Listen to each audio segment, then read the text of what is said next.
안녕하세요, 다월드입니다. 이번 영상에서는 파이 관련해서 최대한 많은 분들의 질문에 답변 드리는 시간을 가지도록 하겠습니다. 모든 질문에 요약을 해서 간결하게 답변을 드리겠으며 제가 확실하지 않은 부분은 개인적인 의견임을 분명히 밝히고 답변 드리도록 하겠습니다.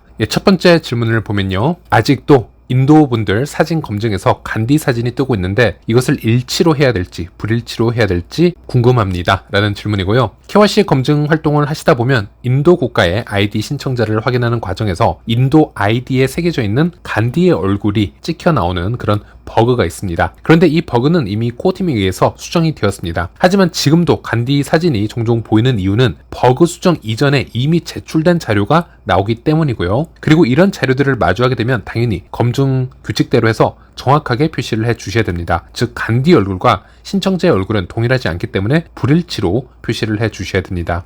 두 번째 질문을 보면요. KYC 검증자 보상이 건당 1파일까요? 아니면 0.1파일까요? 라는 질문이고요. 일단 코어팀에서 설명했던 부분을 바탕으로 제가 말씀을 드리자면 KYC 신청자들은 신청비로 1파일을 지불하게 됩니다. 그 1파일을 가지고 검증한 사람들이 나누어 가지는 것인데요. 예를 들어 10명의 검증자가 힘을 합쳐서 3명의 신청인을 성공적으로 검증을 했다. 이렇게 가정을 해봅니다. 그러면 당연히 3파이가 KYC 신청불에 모여 있게 되죠. 그러면 검증자 10명이 이 3파일을 나누어 가지게 되고요. 즉 한 명당 0.3파일을 가져가는 것입니다. 한 명의 KYC 신청자를 검증하는데 보통 10명 정도의 검증인들까지 필요하다. 이렇게 언급을 하기 때문에 질문자님이 말씀하시는 것처럼 검증당 평균 0.1파이나 업앤다운이 있을 확률은 있습니다. 하지만 검증당 절대적으로 1파일을 가져갈 수는 없습니다. 그리고 현재까지 알려진 바에 의하면 모든 KYC 신청 사례 필요한 검증인 수가 다 다르기 때문에 검증당 정확히 몇 파일씩 가져갈지는 현재로서 공지가 된 부분은 없습니다. 그래서 현재는 매우 추상적으로만 이렇게 설명이 가능하다. 이렇게 말씀드릴 수 있겠고요. 다음 질문을 보도록 하겠습니다. 분홍색으로 파이 이동 가능이라는 문구는 언제쯤 마이그레이션으로 이동될까요? 라는 질문이고요. 파이 앱의 마이그레이션 가능량에 대한 이 대시보드를 탭을 해서 이렇게 보시면요. 보라색은 마이그레이션이 이미 된 파이 코인 양을 얘기를 하고 있고 분홍색은 이동 가능량 그리고 노란색은 미확인량이라고 보시면 되겠습니다. 그리고 분홍색은 현재 순수 본인 채굴량만 찍혀 나오기 때문에 어닝팀이 상당히 많은 분들도 상당히 소수 코인만 이 분홍색에 보이게 됩니다. 예를 들어 파이 이 생태계에서 가장 어닝팀이 많은 이 고래 지갑이죠. 크리스티안의 상황을 한번 보더라도요. 이 분홍색 이동 가능량은 175파이만 나오는 것을 확인할 수 있습니다. 어쨌든 중요한 것은 2차 마이그레이션 시기가 정확하게 공지가 된 적이 없습니다. 하지만 지난 파이 투데이 때 코어팀의 공지를 보면요. 파이 코어팀이 2차 마이그레이션과 향후 마이그레이션의 계획에 대해서 언급한 사항이 있습니다. 잠시 읽어봐드리면 두 번째 및 향후 마이그레이션에 대해서 이 마이그레이션 작업이 현재 진행 중이며 곧 이루어질 예정입니다. 자격이 있는 파이오니어들이 두 번째 마이그레이션을 기다리는 동안 가장 중요한 것은 지갑의 보안을 확보하는 것입니다. 그동안 여러분의 추천팀과 보안 서클 구성원들이 KYC를 완료하도록 유도하는 것이 매우 중요합니다. 특히 6개월의 유예기간과 롤링 윈도우를 고려했을 때 더 많은 팀원들이 KYC를 완료할 수 있도록 여러분의 두 번째 및 향후 마이그레이션이 더 의미 있게 될 것입니다. 팀원들이 KYC를 완료할수록 그들에게 할당된 모바일 잔액에서 채굴된 보너스가 두 번째 및 향후 메인앱 마이그레이션에 포함이 될 수 있습니다. 자, 이렇게 언급을 했기 때문에 그렇게 멀지 않은 기간에 이게 이루어질 확률이 있다. 이렇게 우리가 파악을 해볼 수 있겠고, 그리고 지난 7월에 있었던 코어팀과 모도의 비공개 회의에 따르면요. 당시 코어팀 멤버 셰리 오렌지 같은 경우는 2차 마이그레이션 시작이 조만간 시행이 될 수 있음을 언급을 하였습니다. 그래서 코어팀이 얘기하는 이 조만간이라는 이 뜻이 언제를 얘기하는지는 정확하게 모르겠지만 2차 마이그레이션이 우리가 생각했던 것보다는 의외로 빠르게 진행이 될 수 있다는 점을 저는 말씀드릴 수 있겠고, 그리고 지난번에 제가 이 영상을 올려드리고 또 이런 사실을 왜곡해서 해석하시는 분들 또는 제가 어떤 허위 사실을 퍼뜨린다라고 하시는 분들이 좀 있으셔서 제가 다시 말씀을 드리지만 현재까지 확실하게 나온 부분은 2차 마이그레이션 날짜는 정확하게 모르지만 분명 홈페이지에 이런 공지가 있었고 이런 비공개 회의의 대화가 있었다라는 점입니다. 저는 이제 이런 부분은 공유를 해드린 것이고, 그래서 우리가 이런 말투를 상식적으로 한번 분석을 해봤을 때는 2, 3년 후에 2차 마이그레이션이 진행이 되는 그런 시스템이 아니라 좀 확률상 보았을 때는 일단 KYC 유예기간이 끝이 나고요. 회수될 양들을 좀 정리를 한 다음에 2차 마이그레이션을 준비를 돌입하지 않을까 이렇게 예상을 해볼 수 있겠습니다. 그리고 지금 이 분홍색에 해당되는 파이 양이 상당히 적다라고 말씀을 드렸습니다. 순수 채굴량만 나오게 되는데요. 파이 앱 대시보드에는 이 노란색에 있는 검증되지 않은 보너스량이 얼마만큼 계산이 되어서 분홍색으로 전환이 될지는 현재로서는 업데이트에서 보여주질 않고 있습니다. 이것은 메가모드의 주장에 따르면 2차 마이그레이션이 진행될 시기에 계산이 되어서 업데이트가 일어날 것으로 보여집니다. 그래서 지금은 이 노란색에서 분홍색으로 실시간으로 전환이 이루어지질 않고 있다. 이것도 2차 마이그레이션을 기다려야 된다라는 얘기가 되겠죠.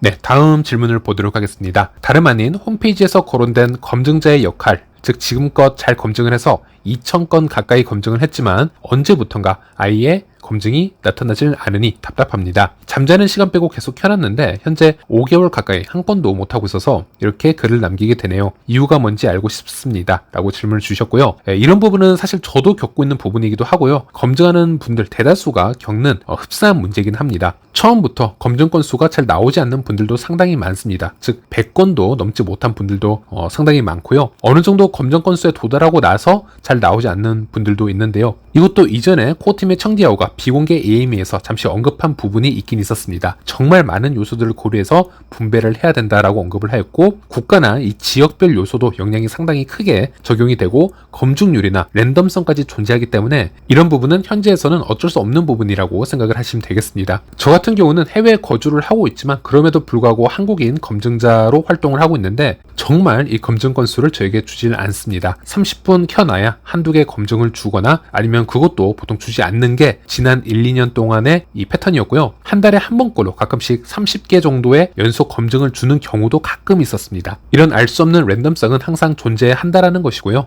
이런 부분은 좀 어쩔 수 없이 지켜봐야 될 부분 같습니다. 네, 그리고 다음 질문을 보면요. 파이코인을 가장 안전하게 거래하는 방법을 알려주세요 라는 질문이 있고요. 네, 100% 완벽한 안전 거래라는 것은 존재하지 않습니다. 하지만 대표적인 방법 몇 가지만 말씀드리자면 일단 가장 확실한 오프라인 거래는 직접 만나서 P2P 거래를 하시면 됩니다. 그것도 사람이 많은 장소, 어떤 범죄가 일어나기 힘든 예를 들어 경찰서 앞에서 한 분은 거래할 상품을 들고 나타나시면 되고 한 분은 이 지불할 파이코인을 준비하고 나타나시면 됩니다. 거래할 물품 상태 다 확인하시고 맞으면 상품 받으시고 파이 지갑으로 파이코인 상대방 지갑으로 전송해 주시고 거래 당시 여러 사진을 증거로 남기시면 될 것 같습니다. 하지만 이런 거래 방법이 물리적으로 한계가 있는 경우가 많기 때문에 온라인에서 거래를 시도하실 거면 중간에 이 에스크로 시스템을 제공하는 가장 안전한 파이앱에서 거래를 하시면 되겠습니다. 파이앱 중에서 에스크로 시스템을 지금 운영을 하고 있고 가장 많은 거래를 성공적으로 기록한 앱은 파이챗몰입니다. 하지만 파이챗몰에서 거래를 하시려면 기본적으로 PCM 지갑 운영법을 아셔야 됩니다. 제 채널에서 PCM 지갑 소개를 해드렸지만 한번 살펴보시고요. 너무 복잡해서 PCM 지갑 사용법을 잘 모르겠다라고 생각하시면 질문자님에게는 적합한 방법은 아닐 듯합니다. 그러면 오프라인 거래가 더 맞을 것 같고요. 그리고 게시판에 여러 가지 P2P 글을 올리시는 분들이 많으신데요. 물론 이런 경우에는 정말 많은 P2P 거래가 성사가 되고 있지만 이 거래는 중개를 해주는 주체가 없기 때문에 그만큼 먹튀 사건이 많습니다. 그래서 이런 부분을 주의를 하시면 될 것 같습니다.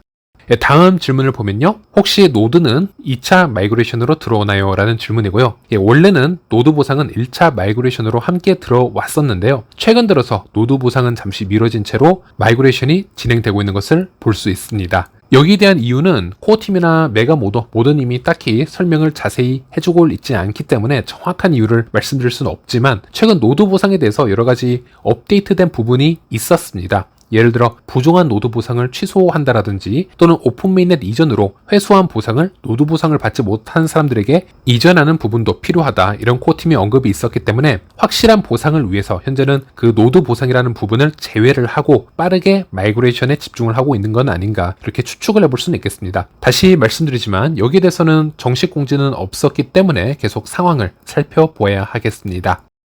네, 그리고 다음 질문을 보면요. 오늘 드디어 마이그레이션이 되었습니다. 4년 걸렸습니다. 다들 조금만 참고 버텨주세요 라고 하고 있습니다. 10월 들어서 마이그레이션 속도가 상당히 괜찮은 편입니다. 이 페이스로 가면 2024년 들어서 가장 많은 수치의 마이그레이션이 되는 그런 달로 기록이 될 수 있을 정도로 꽤 괜찮은 이 초기 페이스인데요. 물론 노드 보상은 제외가 된 채 들어오고 있겠지만 이 마이그레이션 대기 중인 분들 꼭 본인 지갑에 파이코인이 들어왔는지 확인을 해볼 시기라고 할 수 있겠습니다. 그리고 마이그레이션이 되면요, 바로 파이코인을 사용할 수 있는 게 아니라 14일 동안 기다리셔야 되고, 14일이 지나면 파이 지갑에 있는 이 마이그레이션라는 탭을 하시고요, 여기서 해당 코인을 이동을 시켜 주어야 파이코인을 사용할 수 있습니다. 물론 락업을 100% 걸어 놓으신 분들은 14일이 지나도 사용할 코인이 없으시겠죠.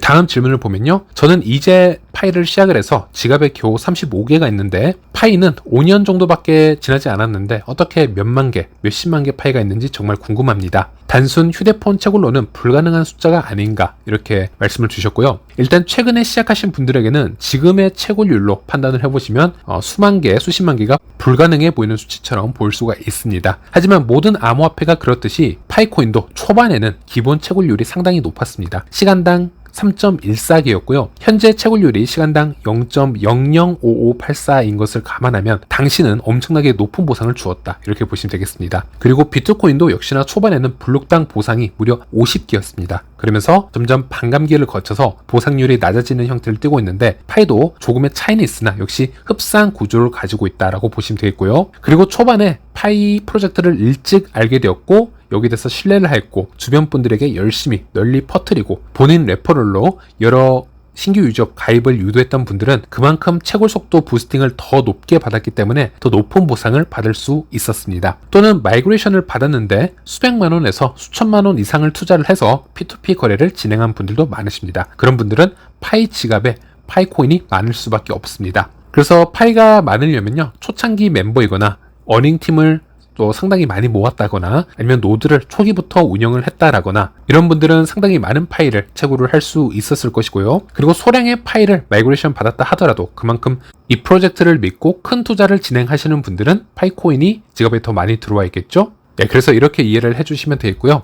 네, 그리고 마지막 질문을 보도록 하겠습니다. 파이 유튜브나 각종 SNS를 찾아보는데 의아심이 들더군요. 왜 생태계가 아시아만 활발하고 서구권에서는 SNS에 공유가 되는 게 없는 건지요. 동남아, 아프리카, 중앙아시아 등 거의 보면 영세 지역의 생태계가 올라오지 서구나 유럽의 생태계는 보이지 않습니다. 파이의 생태계 활성화와 파이의 기준화시키는 역경을 힘없는 사람들만 지금 진행을 하고 있는 건지 궁금해지는군요. 다워월드님이 좀 찾아서 서양의 생태계 활성화된 곳을 보여주실 수 없을까요? 웹서핑이 서툴러서 전 찾아지지가 않는군요, 라고 질문을 주셨고, 파이코인 이 P2P 거래 활성화가 질문자님이 말씀하시는 것처럼 서구권에서 활발하게 진행이 되질 않습니다. 굳이 찾을 필요가 없고요. 대신 블록체인과 파이코인을 이해를 하시면 될 것 같습니다. 그리고 암호화폐나 이 블록체인의 이해도가 그렇게 높지 않은 분들, 신규 유저분들은 이런 착각을 많이 하실 수가 있습니다. 당연히 암호화폐가 잘 되려면 처음부터 개발도상국이나 금융 인프라가 이 낙후된 국가보다는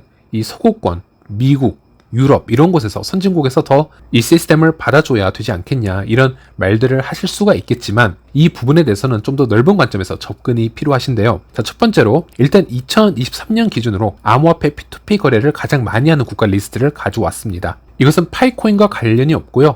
전체 암호화폐 P2P 거래라고 보시면 되겠고, 아무래도 비트코인이 가장 큰 영향을 좀 주고 있겠죠. 1위가 나이지리아고 2위가 베트남, 3위가 케냐, 4위가 가나, 5위가 인디아, 6위가 탄자니아, 7위가 카메룬, 8위가 에티오피아, 9위가 파키스탄, 10위가 콩고, 이런 순으로 되어 있습니다. 이 국가들이 다 어떤 암호화폐를 이렇게 P2P 거래로 열심히 사용을 하고 있을까요? 대부분 비트코인이라고 보시면 됩니다. 그 어떤 선진 국가도 지금 이 리스트 안에 들고 있지 못한 것을 볼 수 있습니다. 이유는 아주 간단합니다. 비트코인 백서를 읽어보면 나오죠? 중개인이나 은행이 없어도 안전하게 송금을 할 수 있는 P2P 시스템, 새로운 시스템이기 때문에 이 시스템이 어느 국가에 더 필요한지를 생각을 해보시면 됩니다. 이들에게는 생명줄과 같은 자산이라고 보시면 되겠습니다. 하지만 우리가 생각을 하고 있는 선진 국가에서는 이미 너무 편리한 시스템이 너무 많습니다. 여러 은행들과 핀테크 기업들이 우리 생활에 이미 여러 지원을 주고 있기 때문에 굳이 불편하게 블록체인으로 P2P 거래를 할 필요가 없다라는 것이죠. 물론 미래는 바뀔 수 있겠지만 현재로서는 레거시 금융권에서 제공하는 시스템이 더 편리한 상황이라고 보시면 되겠습니다. 그래서 우리가 생각하는 이 서구권들은 비트코인을 실제 P2P 거래나 이런 걸로 사용을 하지는 않고요. 투자 용도로만 생각을 하고 있다, 이렇게 보시면 되겠습니다. 전 세계적으로 전쟁은 항상 발발하고 그런 지정학적 위기가 터질 때마다 국경을 초월하고 정부의 컨트롤을 받지 않는 그런 자산은 망하지 않고 조금 더 사용이 된다라는 믿음을 가지고 있기 때문에 이 자산에 장기적으로 투자 용도로 홀딩을 하는 경향이 존재합니다. 그래서 똑같이 비트코인을 가지고 있지만 이 방향성이 좀 다르다라는 것이고요. 이 부분을 제가 조금 더 설명을 해드리자면요. 일단 비트코인으로 설명을 해드리겠습니다. 비트코인이 내재 가치를 증명한 케이스가 어디 있었을까요? 최근에 있었던 일들을 한번 복기를 해보자면요. 러시아 우크라이나 전쟁 때문에 수많은 우크라이나 피난민들이 다른 국가로 탈출 러시를 감행합니다. 근처 폴란드 국경을 넘는 경우가 많았는데 이미 전쟁이 일어나게 되면 해당 국가의 은행 자산부터 동결이 됩니다. 전쟁 비용으로 수많은 돈이 사용이 되어야 하기 때문에 국민들이 은행 자금을 바로 인출해 가지 못하도록 동결부터 하는 것이죠. 그러니 피난민들은 현금도 부족하고요. 금이나 눈에 보이는 귀금속 등을 들고 폴란드 국경을 넘기가 매우 힘이 듭니다. 그러니 선택한 자산이 바로 비트코인이었습니다. 비트코인은 국경을 초월을 해서 사용이 가능하고요. 이 비트코인을 보관하기 위해서 어떤 중재자에게 자산을 맡길 필요도 없습니다. 또 눈에 보이지 않으니 국경을 넘더라도 압수당할 위험도 없습니다. 그래서 우크라이나처럼 이렇게 긴급한 상황이 되고 누군가에게는 생명줄처럼 사용이 되는 것을 우리는 지켜보면서 우리는 비트코인이 내재 가치가 있다는 점을 깨닫게 됩니다. 평상시에는 이 비트코인이 얼마나 중요한지 어떤 버블인지 우린 구분을 할 수가 없습니다. 하지만 비상시가 되어보고 은행이 문을 닫게 되고 모든 네트워크 시스템이 정지가 되어 봐야 누군가에게는 없어서는 안 되는 자산으로 이용되고 있음을 우리는 깨닫게 되고요. 또 이런 부분을 확장을 해서 생각을 해보면 이런 전쟁, 지정학적 위기는 역사적으로 끊임없이 터져 나왔기 때문에 우크라이나가 아니더라도 비트코인은 세계 어디선가는 항상 유용하게 생명줄처럼 사용이 될 수 있겠구나. 즉 비트코인은 가치가 제로로 떨어지기는 힘이 들겠구나. 그래서 나도 여기에 한번 장기 투자를 해봐야겠다. 서구권에 있는 사람들, 미국에 있는 사람들, 돈이 좀 있는 사람들은요, 이런 것에 관심이 생겨날 수밖에 없는 것이죠. 또 다른 예로는요, 나이지리아 국가를 보시면요, 나이지리아는 자국 화폐 개혁에 실패한 국가 중 하나입니다. 그래서 돈을 만지는 사람들이라면 자국 법정화폐인 이 나이라보다는 비트코인을 받기를 더 선호하고 있습니다.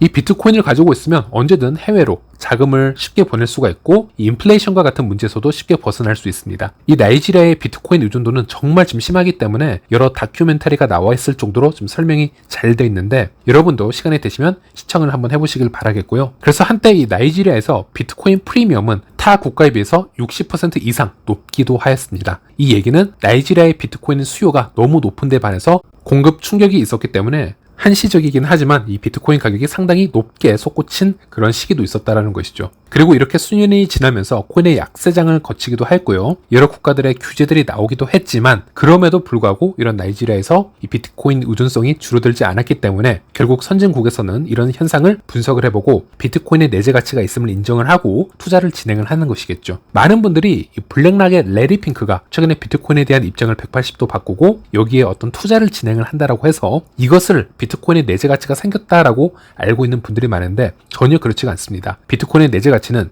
우크라이나 사태와 같은 전시 상황 또는 은행 인프라가 낙후된 국가에서 국민들이 자국의 법정화폐를 버리고 비트코인에 의존하는 현상들에서 나오는 것이고요. 그 현상들을 분석을 해서 2차적으로 서구권 선진국 투자기관이 이런 현상을 지켜보고 투자할 가치가 있다라고 깨닫고 들어오게 되는 것입니다. 자, 그러면 답이 나왔습니다. 파이는 내재 가치를 만들기 위해서 어디서 어떻게 시작을 해야 될까요? 그리고 파이는 어떤 사람들에게 정말 필요로 할까요? 라는 질문부터 한번 시작을 해보겠습니다. 당연히 여기 나와 있는 이런 국가들에게 파이가 가장 필요하다라고 보시면 되겠습니다. 이미 이 국가 대부분은 비트코인을 사용을 하고 있지만 현재 이 비트코인의 유통량을 고려를 해보고요. 또 비트코인이 10년이 지난 후 현재는 가격이 너무 폭등해 버렸기 때문에 많은 이들이 이 비트코인을 분배받거나 폭넓게 사용하는 데는 좀 어려움을 겪고 있습니다. 그래서 조금 더 대중적으로 넓게 분배할 수 있는 코인이 있다면 그리고 IT 기술에 대한 지식이 좀 깊지 않더라도 쉽게 접근할 수 있는 코인이 있다면 또 전 세계적으로 P2P 거래를 장려하는 그런 코인이 존재한다면 이런 국가들에서도 파이를 통해서 또 다른 내재 가치를 만들어낼 수 있지 않을까 이렇게 예상을 해볼 수 있겠고 이런 국가들은 재미로 파이를 P2P 거래를 하는 게 아닙니다. 단순 투자의 목적도 아니고요. 이들은 은행 계좌가 없습니다. 당연히 어떤 신용카드도 없고요. 어떤 송금 시스템도 없습니다. 그리고 이 당시는 비트코인을 모르는 사람들이었기 때문에 비트코인을 가지고 있지도 않습니다. 그래서 이 파이에 진심으로 뛰어든 유저들이 상당히 많다라는 겁니다. 그리고 이런 현상들이 지속되고 강하게 퍼져나가면 그 다음이 선진국이 될 수가 있겠죠. 마인드를 바꾸겠죠. 굳이 P2P 거래를 하기 위해서 파이를 보유하는 게 아니더라도 이 파이의 내재 가치를 믿고 장기 투자하려는 움직임이 있을 수 있다는 것이죠. 물론 파이를 결제 이용하려는 현상이 선진국에서도 나오면 금상첨화이겠습니다. 네, 이 부분이 질문자님에게 어느 정도 설명이 되었으면 하는 바람이 있습니다. 네, 이번 영상은 여기까지입니다. 시청해주셔서 감사합니다.